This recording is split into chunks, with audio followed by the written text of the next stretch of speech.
from The Handmaid's Tale, and words that some would say have a certain resonance following the suspension of the UK's Parliament. I was asleep before. That's how we let it happen. When they slaughtered Congress, we didn't wake up. When they blamed terrorists and suspended the Constitution, we didn't wake up then either. Well, last night, Margaret Atwood was in London to launch her long-awaited sequel, The Testaments. Handmaids were seen around the capital and fans queued around the block to buy the book at midnight. Krishnan went to meet the celebrated author. You have obviously been nagged to write a sequel to The Handmaid's Tale for decades. That's true. Was it Donald Trump that made you finally do it? No, not quite. Although I'm probably the only living beneficiary of Donald Trump's election, let it be said. Had it been Hillary Clinton, it would have been few near miss. But as it was not Hillary Clinton, things got a lot closer and more immediate.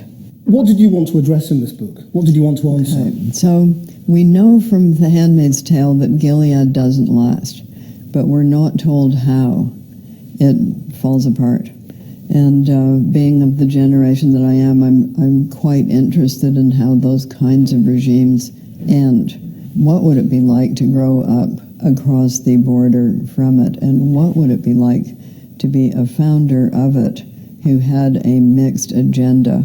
Kind of like Thomas Cromwell.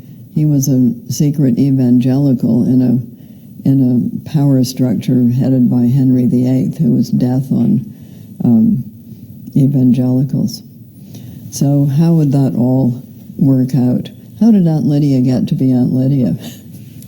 You girls will serve the leaders and their barren wives. You will bear children for them.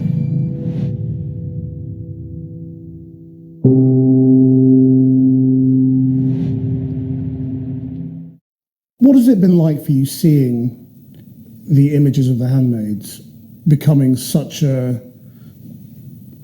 motif for women's protest around the world? Yeah, first of all, I have no control over it whatsoever. And I have no control over the people who send me pictures of their dogs in handmaid outfit either.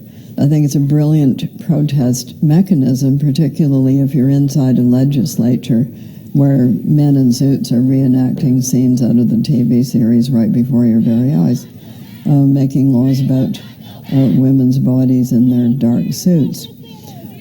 So it's brilliant because everybody can look at you and know what you mean. You can't be ejected for causing a disturbance because you're not saying anything. So why do you think Trump made people bring the book back and see it again in a new light? Well, because he was supported by a large contingent of right-wing and so-called religious people who wanted that agenda and have been talking about that agenda since the 80s, which was one of the inspirations for the original Handmaid's Tale. I think fear is a big driver.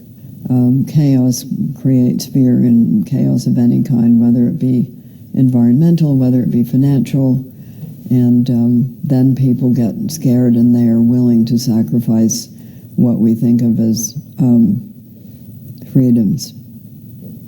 So that's what Aunt Lydia says in Book 1. There's freedom to and freedom from.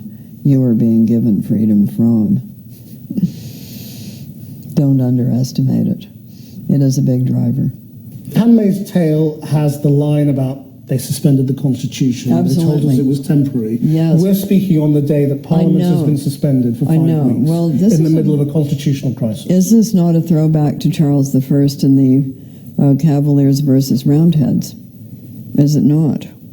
Is he not asserting some kind of absolute monarchical authority over Parliament?